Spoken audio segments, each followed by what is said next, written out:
మహాశివరాత్రి రోజున మనం జరుపుకునే అతి ముఖ్యమైన ఘట్టం లింగోద్భవం. బ్రహ్మదేవుడు విష్ణుమూర్తుల మధ్య జరిగిన ఆ ఆసక్తికరమైన కథను మీకు వివరిస్తాను. లింగోద్భవం అంటే శివుడు ఒక అనంతమైన అగ్నిస్తంభం లింగం రూపంలో ఆవిర్భవించడం. బ్రహ్మ విష్ణువుల మధ్య వివాదం.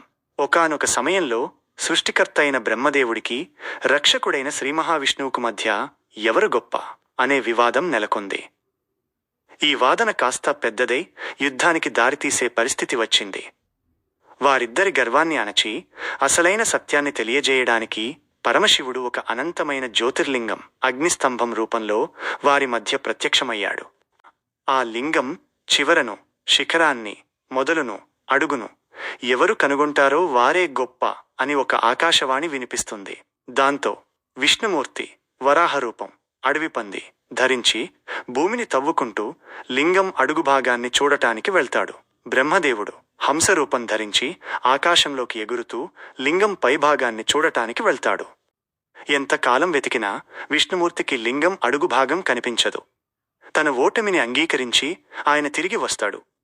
అటు బ్రహ్మదేవుడికి కూడా శిఖరం కనిపించదు. కాని వెళ్తుండగా పైనుంచి కిందకు పడుతున్న ఒక మొగలి పువ్వు కేతకి కనిపిస్తుంది. బ్రహ్మ ఆ పువ్వును అడిగి తాను శివుని తల చూశానని అబద్ధం చెప్పమని ఒప్పిస్తాడు. విష్ణువు దగ్గరకు వచ్చి నేను శిఖరాన్ని చూశాను, అందుకు ఈ మొగలి పువ్వే సాక్ష్యం అని అబద్ధం చెబుతాడు. బ్రహ్మదేవుడు అబద్ధం చెబుతున్నాడని తెలుసుకున్న శివుడు జ్యోతిర్లింగం నుండి ప్రత్యక్షమవుతాడు. అబద్ధం చెప్పినందుకు బ్రహ్మదేవుడికి భూలోకంలో పూజలు ఉండవని శాపిస్తాడు. అబద్ధానికి సాక్ష్యమిచ్చిన మొగలి పువ్వును తన పూజకు పనికిరాకుండా చేస్తాడు, కేవలం శివరాత్రి రోజున తప్ప.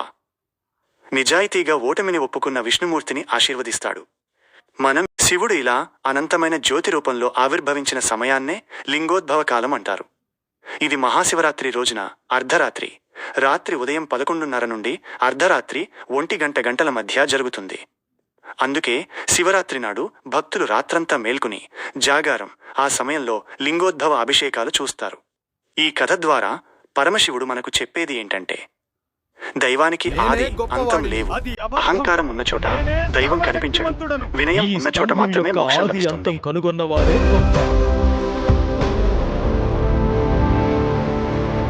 మనసుతో ఒకసారి నన్ను తలుచుకోండి.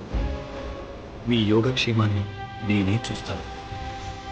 అంటే బుద్ధి మార్గం వేరు, గమ్యం ఒక్కటేనా? అవును కృష్ణ, నిన్నపోతే ఈ రోజు ఓం నమ శివాయ అంటుంది. నాదం నదితో చక్కగా కలిసిపోయింది. అవును కృష్ణ, ఈ ప్రదేశం దైవిక ప్రకంపనలతో నిండి ఉంది.